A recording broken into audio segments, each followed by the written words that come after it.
Hello friends, आज हम मध्य प्रदेश की नदियों के बारे में डिस्कशन करेंगे। एक एक करके हम डिस्कशन करेंगे दोस्तों, क्योंकि हर एग्जाम के पॉइंट ऑफ व्यू से, कोई भी एग्जाम हो, सिविल सर्विसेज का, सिविल जज का, तो उसमें रिवर के बारे में जरूर पूछते हैं। ये बहुत ही इंपॉर्टेंट मानते हैं एग्जाम के पॉइंट ऑफ व्यू से, चाहे वो पीएससी के एग्जाम हो, पीएससी कंडक्ट करा रही हो या फिर हाईकोर्ट कंडक्ट करा रहा हो। तो दोस्तों हम एक एक करके डीप में नदियों के बारे में बात करेंगे। उनका उद्गम स्थल क्या है, कितने किलोमीटर पे कहाँ कहाँ फैली हुई हैं, उन पे जो परियोजनाएं हैं वो निकली कहाँ से हैं, उनकी सहायक नदियां क्या क्या हैं और कहाँ जाके मिल जाती हैं, ये सब हम डिस्कशन हर नदी के बारे में करेंगे जो मध्य प्रदेश से निकली हुई नदी है। तो दोस्तों आज हम बात करेंगे नर्मदा नदी के बारे में, जो कि मध्य प्रदेश की सबसे बड़ी नदी है दोस्तों, सबसे लंबी नदी है और भारत में देखा जाए तो इसका 5वां स्थान है। भारत की सबसे बड़ी 5वीं नदी है और मध्य प्रदेश की ये पहली बड़ी नदी है दोस्तों, जिसका नाम है नर्मदा। तो दोस्तों देखते हैं हम कि वैसे तो मध्य प्रदेश को अपने नदियों का मायका भी कहा जाता है, क्योंकि यहाँ पे बहुत सारी यहाँ से नदियां निकली हुई हैं मध्य प्रदेश से। तो दोस्तों हम देखेंगे नर्मदा नदी के बारे में कि नर्मदा नदी का उद्गम स्थल कहाँ है। तो दोस्तों नर्मदा नदी का उद्गम स्थल मध्य प्रदेश के अनूपपुर जिले के अमरकंटक नामक जगह से निकली हुई है। ये एक कुंड से निकली हुई है। उस कुंड का क्या नाम है, पुष्पराजगढ़ पहाड़ी जो है दोस्तों, अमरकंटक की पहाड़ी पुष्पराजगढ़ तहसील पर स्थित नर्मदा कुंड 1057 मीटर से निकलकर नर्मदा नदी का उद्गम हुआ है।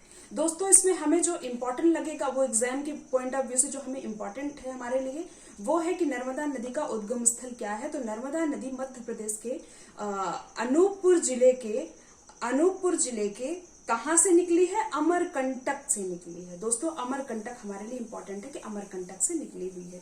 वैसे तो हर नदियां पहाड़ से ही निकली हुई हैं, तो वैसे ही ये भी अमरकंटक के किसी पहाड़ी से निकली हुई नदी है। तो दोस्तों हम देखेंगे कि नर्मदा नदी जो है उत्तर भारत और दक्षिण भारत को विभाजित करती है। नर्मदा नदी का बहाव जो है दोस्तों पश्चिम की ओर है। मध्य प्रदेश की सारी नदियां तो अलग दिशा में बहती हैं, लेकिन पूर्व दिशा में बहती हैं। पहली मतलब 2 नदियां हैं मध्य प्रदेश की, एक नर्मदा और दूसरी ताप्ती नदी, ये पश्चिम की ओर बहती हैं। ठीक है दोस्तों, और ये दोनों जो हैं ये डेल्टा नहीं बनाती हैं, बल्कि ये एस्चुरी बनाती हैं दोस्तों। नर्मदा नदी मध्य प्रदेश की सबसे बड़ी नदी है, भारत की 5वीं सबसे बड़ी नदी है दोस्तों। इसकी जो लंबाई है मध्य प्रदेश में अगर देखा जाए तो नर्मदा नदी की कुल लंबाई जो है, तो दोस्तों अगर टोटल देखा जाए तो 13-12 है, और अगर मध्य प्रदेश में देखा जाए तो 1077 है, यानी कि 1077 किलोमीटर ये बहती है मध्य प्रदेश में, और 1312 किलोमीटर ऑल ओवर इंडिया में ये बहती है दोस्तों, इसकी लंबाई है।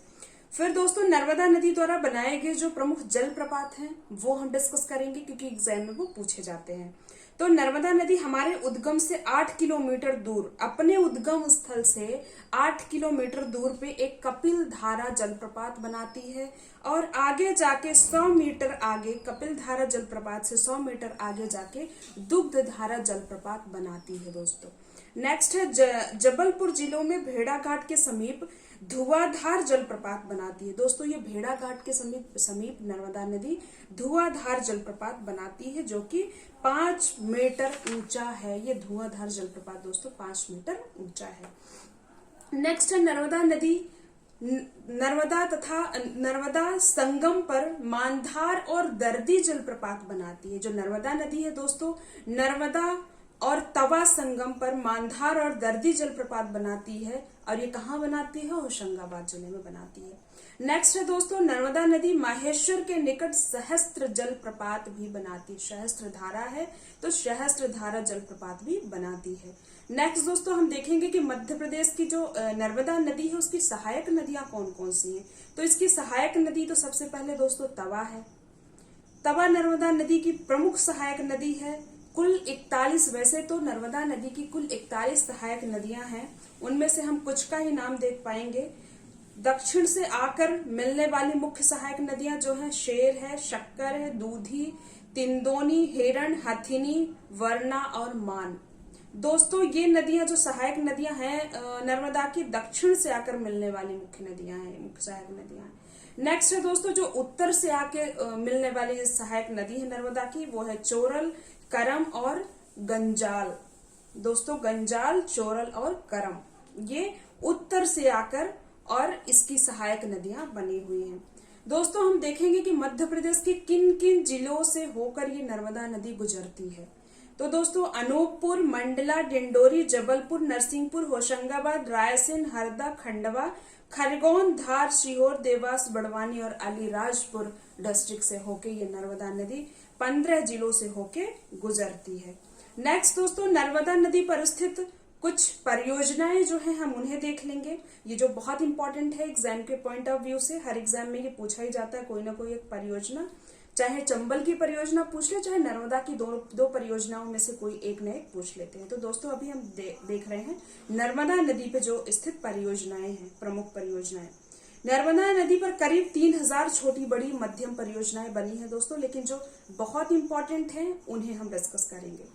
तो उनमें से दोस्तों इंदिरा सागर परियोजना है जो बहुत इंपॉर्टेंट है, सरदार सरोवर परियोजना है जो बहुत इंपॉर्टेंट है, और बरगी बांध परियोजना है दोस्तों जो बहुत इंपॉर्टेंट है।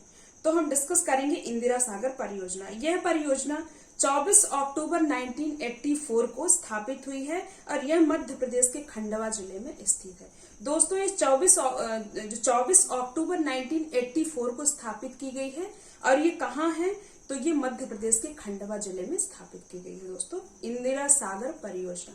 नेक्स्ट है सरदार सरोवर परियोजना। यह परियोजना गुजरात में स्थित है और सरदार सरोवर परियोजना जो है गुजरात में स्थित है। वैसे आपको पता ही होगा कि स्टेच्यू ऑफ यूनिटी जो है सरदार वल्लभ भाई पटेल जी के नाम से बनाया गया है, स्टेच्यू ऑफ यूनिटी, उन्हीं की का स्टेच्यू बना हुआ है, तो वो भी गुजरात में ही स्थापित है।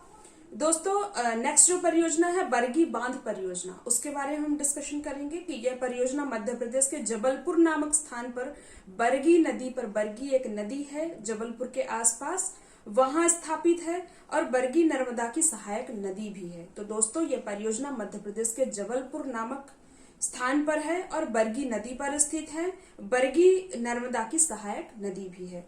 और दोस्तों नर्मदा नदी का जो समापन है वो देख लेते हैं लास्ट में अपन ने उद्गम देख लिया, उसकी सहायक नदियां देख लिया, परियोजनाएं देख लिया, उसमें जो जलप्रपात है वो देख लिया, और इसके बाद लास्ट में हम देखते हैं दोस्तों कि नर्मदा नदी का समापन कहाँ पे जाके होता है, कहाँ पे जाके किस नदी के साथ मिल जाते हैं। तो पश्चिम दिशा की ओर बहते हुए, ये नदी पश्चिम दिशा की ओर बहती है दोस्तों। ये एग्जाम में कई बार पूछ लेता है कि किस दिशा की ओर नर्मदा नदी बहती है, तो आप याद रखिएगा नर्मदा नदी पश्चिम दिशा की ओर बहती है।